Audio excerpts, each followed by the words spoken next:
नहमदुहु वनुसल्ली वनुसल्लिमु अला सय्यिदिना व मौलाना मुहम्मदिन रसूलिल नबील अमीनिल मकीनिल हनीनिल करीमिर रऊफुर रहीम।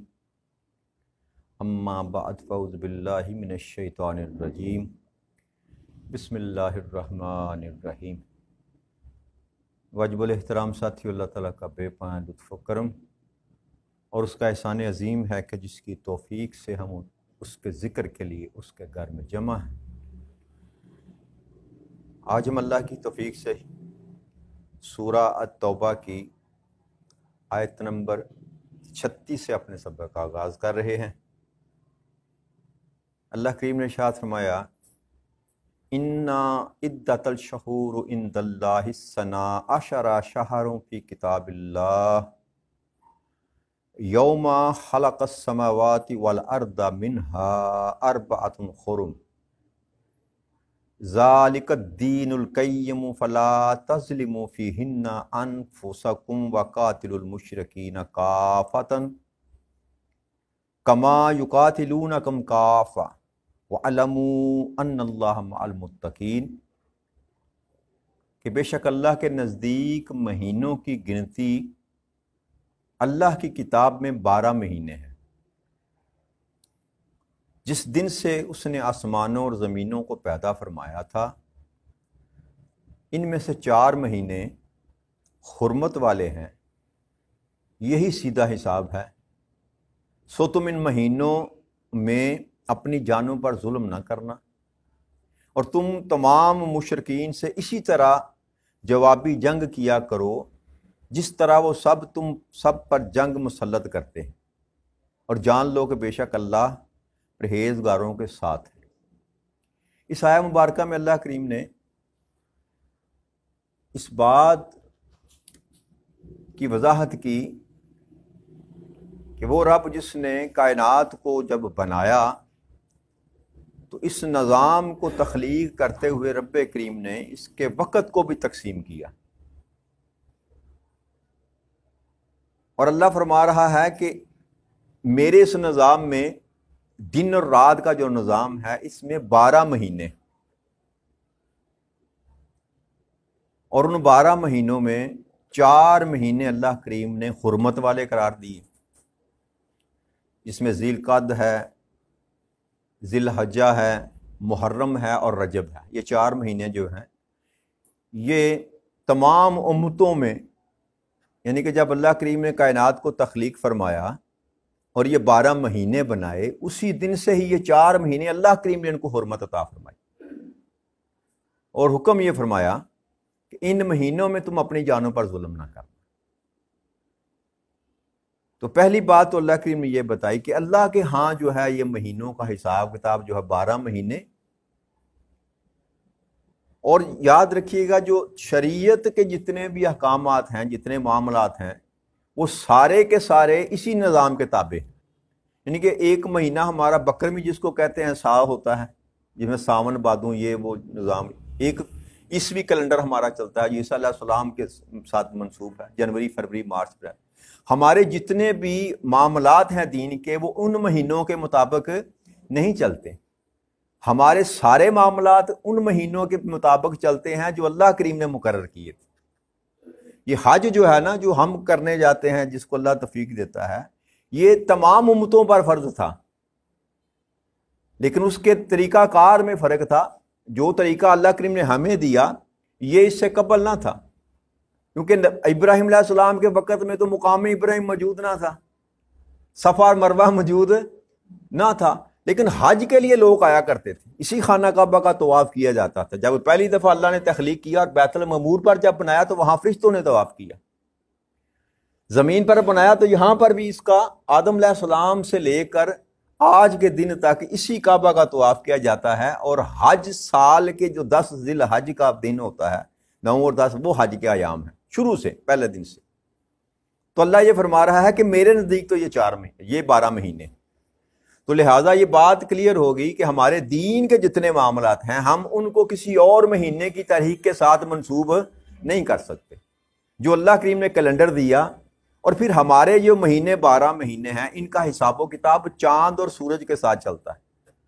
چاند کے گھٹنے پڑنے سے جو قمری سال ہے ہمارے وہ اس میں 29 دن ہوتے ہیں اور 30 دن ہوتے ہیں, اور جبکہ بکرمی جو سال ہے اس میں 32 کا بھی مہینہ ہوتا ہے اور 33 کا بھی مہینہ ہوتا ہے.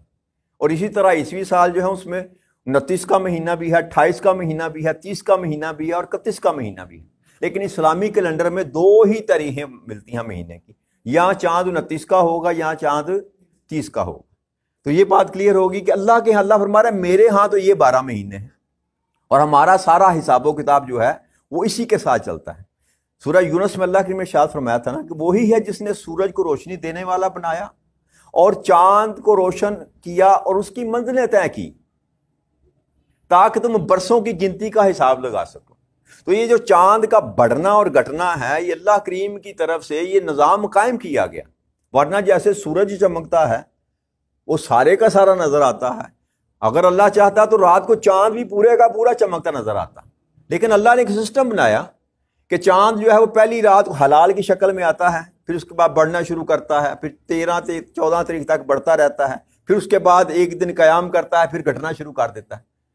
تو یہ نظام ہے. اللہ نے فرمایا کہ یہ میں نے جو ہے یہ حساب و کتاب اس لیے کیا تاکہ تمہیں اپنی زندگی کے معاملات کو شمار کرنے میں آسانی ہو جائے. اسی سے ہم اپنا نظام پہلے جو لوگ تھے وہ چلایا کرتے تھے, چاند کو دیکھ کر, سورج کو دیکھ کر. فاصلوں کا تعین سورج کو دیکھ کر کیا جاتا تھا, سمتیں معلوم کی جاتی تھی چاند کو دیکھ کر, ستاروں کو دیکھ کر. جب یہ نظام نہ تھا, یہ اب نیویگیشن سسٹم جو ہمارے پاس ہے یہ صدیوں پہلے تو نہ تھا, تو انہی چاند اور حساب سورج کے ساتھ اور ستاروں کے ساتھ ہی انسان جو اپنا نظام چلاتا تھا. تو اصل میں اللہ کریم نے یہ نظام انسان کی کیا کہتے ہیں انسانیت کی سہولت کے لیے ترتیب دیا, کیونکہ اللہ نے انسان کو پیدا کرنا تھا تو اس کے سارے اسباب جو جیسے میں نے عرض کی کہ اللہ نے پہلے سے پیدا کی. تو یہ سارا نظام اللہ نے فرمایا اس لیے میں نے کیا کہ تم برسوں کی حساب کتاب گنتی کر سکو. اور پھر 4 مہینے جو حرمت والے اللہ کریم نے بنوائے اس میں فرمایا کہ ظلم نہ کرنا. اب یاد رکھیے ظلم تو ویسے کسی بھی دن میں جائز نہیں ہے. اللہ کے حکم کے مطابق یہ نہیں ہے کہ اب 4 مہینوں میں ظلم نہ کرنا تو باقی 8 مہینوں میں ظلم کر لو, ایسی بات نہیں ہے. جب کسی چیز کو ایک خاص فضیلت عطا کی جاتی ہے تو اس میں اس کا اجر جو ہے وہ بھی بڑھ جاتا ہے اور اس کا جو گناہ کا جو عذاب ہے وہ بھی بڑھ جاتا ہے. جیسے اس مسجد میں اگر آپ نماز پڑھیں تو آپ کو 10 نیکیاں ملتی ہیں, ایسا ہی ہے کہ نہیں؟ یہی نماز آ کے جا کے آپ بیت اللہ میں پڑھیں تو آپ کو 1 لاکھ نماز کا ثواب ملے گا, کیونکہ اللہ نے اس کو حرمت عطا فرمائی کہ فضیلت عطا فرمائی ہے وہ بھی مسجد. اور اسی طرح تاجدار کائنات صلی اللہ علیہ وسلم کے شہر مدینہ میں چلا جائیں اور مسجد نبوی میں آپ نماز ادا کریں تو 50,000 نمازوں کا آپ کو جو ثواب ملتا ہے. اسی طرح بیت المقدس کا ہے. تو اسی طرح اللہ کریم جب کسی چیز کو فضیلت عطا فرماتا ہے, کسی کو حرمت عطا, کوئی مقام عطا فرماتا ہے تو پھر اس کے ساتھ یہ معاملہ ہوتا ہے کہ وہ اصل سے بڑھ جاتا ہے معاملہ. اگر آپ کوئی نیکی کریں گے تو اس کا اجر بھی آپ کو, اسی لیے آپ اگر ذی الحج میں روزے رکھتے ہیں یا ذی القعدہ میں رکھتے ہیں, محرم میں رکھتے ہیں اور رجب میں رکھتے ہیں تو اس کا ثواب باقی 8 مہینوں سے زیادہ ہوگا. اسی طرح اگر گناہ کریں گے ان مہینوں میں تو اس کا عذاب بھی آپ کو اس سے بڑھ کر زیادہ ہوگا. تو یہ فرق ہے, جس کو اللہ نے حرمت جب دی تو اس کو خاص ایک مقام عطا کر دیا, اس مقام کی نسبت سے پھر وہ یہ ہے کہ سارے معاملات چلتے ہیں. اب دیکھیے نبی اکرم صلی اللہ علیہ وسلم کی ازواج وہ ہماری مائیں ہیں, امہات المومنین. ان کو یہ کہا گیا کہ عام اگر کوئی عورت اگر کوئی برائی کرے تو اس کو اس کے گناہ کے مطابق سزا ملے گی, لیکن چونکہ اللہ نے رسول اکرم صلی اللہ علیہ وسلم کی جو ازواج تھیں ان کو مقام عطا کیا, ایک فضیلت عطا فرمائی. تو سورہ الاحزاب میں اللہ نے یہ فرمایا کہ اگر تم نے کوئی کھلی بے حیائی کا ارتکاب کیا تو اس کا دگنا عذاب دیا جائے گا. بات سمجھ آ گئی کہ جس کو اللہ کریم کو حرمت دیتا ہے یا کو فضیلت دیتا ہے تو اس کے ساتھ پھر انسان کی سزا اور جزا کا معاملہ بھی جدا ہو جاتا ہے, ویسا ہی نہیں رہتا جیسے عام انسان کا ہوتا ہے. تو اس کا مطلب یہ تھا کہ ان مہینوں کا احترام کرنا, اور یہ صدیوں سے چلتا چلا آ رہا تھا سلسلہ کہ ان مہینوں میں جو لوگ تھے وہ قتال نہیں کرتے تھے, جنگ نہیں کرتے تھے, اس کا خیال کرتے تھے. پھر اللہ کے ارشاد فرمایا انما नसीअ ज़ियादतु फिल कुफ्रि युज़िल्लु बिहिल्लज़ीना काफ़रू युहिल्लूनहु आमन व युहर्रिमूनहु आमन लियुअतू इद्दत मा हर्रमल्लाहु फयुहिल्लु मा हर्रमल्लाह ज़ुय्यन लहुम सूउ अमालिहिम वल्लाहु ला यहदिल कौमल काफिरीन।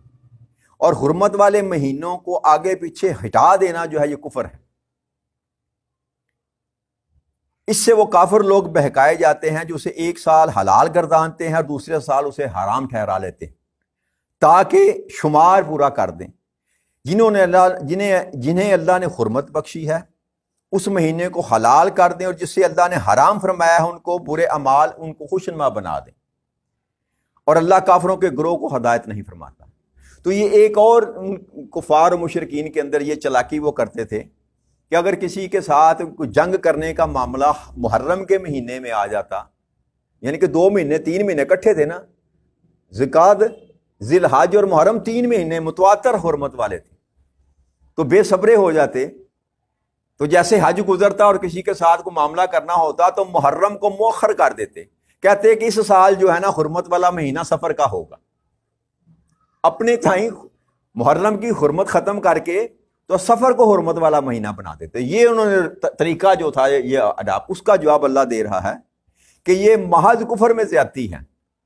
अल्लाह करीम ने ये किसी को इख्तियार ही नहीं दिया कि जिस चीज को अल्लाह हराम करार दे दे, ताजदार कायनात सल्लल्लाहु अलैहि वसल्लम की जात के सिवा शरीयत में किसी चीज को ना को हलाल कर सकता है ना को हराम कर सकता। ये ताकत जो थी या रब्बे करीम के पास थी या उन्होंने अपने महबूब सल्लल्लाहु अलैहि वसल्लम को ये इजाजत दे रखी थी। वो भी अल्लाह के इज़्न से करते थे, अल्लाह के अमर से करते थे कि किसी चीज को हलाल करार देना या किसी चीज को हराम करार देना। कोई आम इंसान अगर ये फेल करेगा तो अल्लाह फरमा रहा है कि ये महज कुफर में ज्यादती, किसी को इजाजत नहीं। तो ये वो किया करते थे। उस पर अल्लाह करीम ने फरमाया कि ये हराम जो हमने किए हैं महीने, इनको कोई हलाल नहीं कर सकता और जो इनको हमने हलाल किया उनको कोई हराम नहीं कर सकता। आगे अल्लाह की इरशाद फरमाता है, या अय्युहल्लज़ीना आमनू मा लकुम इज़ा क़ीला लकुम अनफिरू फ़ी सबीलिल्लाहि साकलतुम इलल अर्द अर्दीतुम बिल हयातिद दुनिया मिनल आखिरा फमा मताअल हयातिद दुनिया फिल आखिरति इल्ला कलील। ऐ ईमान वालो, तुम्हें क्या हो गया कि जब तुमसे कहा जाता है कि अल्लाह की राह में निकलो तो तुम बोझल होकर जमीन की तरफ झुक जाते हो। क्या तुम आखिरत के बदले दुनिया की जिंदगी से राजी हो गए हो? सो आखिरत में दीनवी जिंदगी के साजो सामान में कुछ भी नहीं मगर बहुत ही कम हैसियत रखता है। तो यह जो आया करीमा है ये ग़ज़वा तबूक जो था ना, ग़ज़वा तबूक जो था वो उस वक़्त में आया कि जब मदीना में फसल तैयार हो चुकी थी और गर्मी का महीना था और लोगों के बागात थे और खजूरों का ही मामला था। वहां तो खजूरें पक कर बिल्कुल उतारने के लिए तैयार पड़ी हुई थी और अल्लाह की तरफ से हुक्म आ गया नबी अकरम सल्लल्लाहु अलैहि वसल्लम को तबूक के गज़वा के लिए। आपने जो था ईमान वालों को दावत दी कि आज जो तबूक की जंग के लिए जाना है। तो कुछ लोगों ने दुनियावी लालच जो किया कि फसलें हमारी पकी हुई हैं, तैयार हुई हैं, तो इस मौसम में हम, और फिर इतनी गर्मी में, इतनी शदीद गर्मी में, तो कुछ लोगों के अंदर ये ख्याल जो है वो जागा। और फिर मुनाफिकीन जो थे वो उनको ज़रब देते रहे, लोगों को तईद करते रहे, लोगों को कायल करते रहे कि ये क्या हो गया, तुम्हारी फसलें तैयार पड़ी हुई हैं इतनी गर्मी में, और फिर इतनी बड़ी रूम की लश्कर के साथ जंग करने के लिए। इस तरह का प्रोपेगेंडा शुरू कर दिया।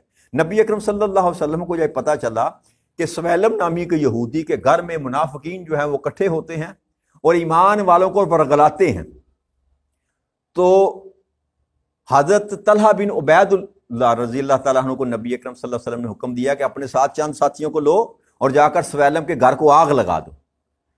तो हजरत तलहा गए और जाकर सुहैलम यहूदी जो था उसके घर को आग लगा दी, जहां पर बैठकर वो मुसलमानों के खिलाफ जो थे वो प्रोपेगेंडा कर रहे थे, लोगों का ईमान खराब कर रहे थे।